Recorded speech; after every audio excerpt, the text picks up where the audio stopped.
Okay, as I do my morning chores, one thing I usually do, of course, is come down and feed the hogs.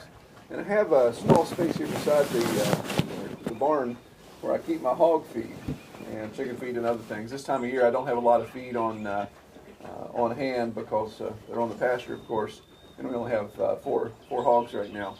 But a problem I'm running into, of course, is rodents getting in here. I've discovered a lot of the feed sacks are getting chewed on. I even actually have some birds coming in poking holes in the chicken feed. But real issue, of course, is the rodents, rats, large mice getting in here, and of course having access to all this feed. It's just going to allow them to propagate. We're going to have rodent issues all over the place, so we don't want to become the farm of rats. One of the issues with trying to control rodents is whether to use chemicals or traps, poisons, whatever options you have there. I'm not a big fan of chemicals or poisons. I really don't like having them on the farm. It's the issue of cost, of course, the issue of storage, the issue of other animals you don't want to kill getting into those poisons. Obviously, I don't want my hogs getting sick. I don't want the chickens getting killed.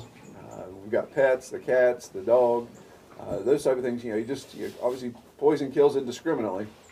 So I really like to stay away from that. I want to try to take care of my rat issue without putting chemicals into the property. Well, one trick I like to do for catching mice or rats or whatever is just use a simple 5-gallon bucket and make a trap. I filled this bucket almost full with water, maybe about 3/4 full, and I just take a lid off of anything, put a little feed in it, and I set it on top of the water there, and it floats, and then just take some sawdust and sprinkle around it, so that kind of disguises the wateriness of the water surface. And what that allows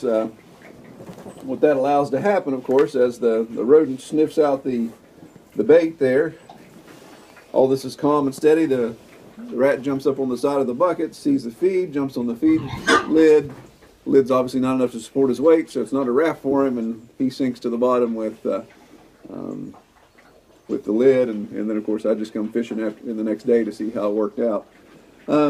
Obviously, strategically setting the bucket near my feed bin here, so they go for that first.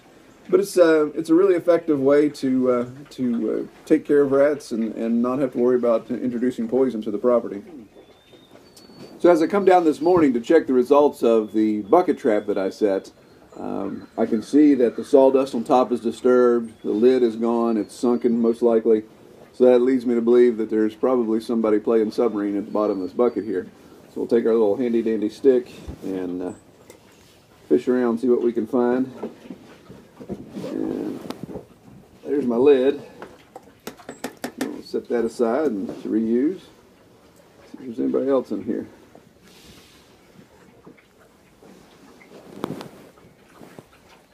And there we go.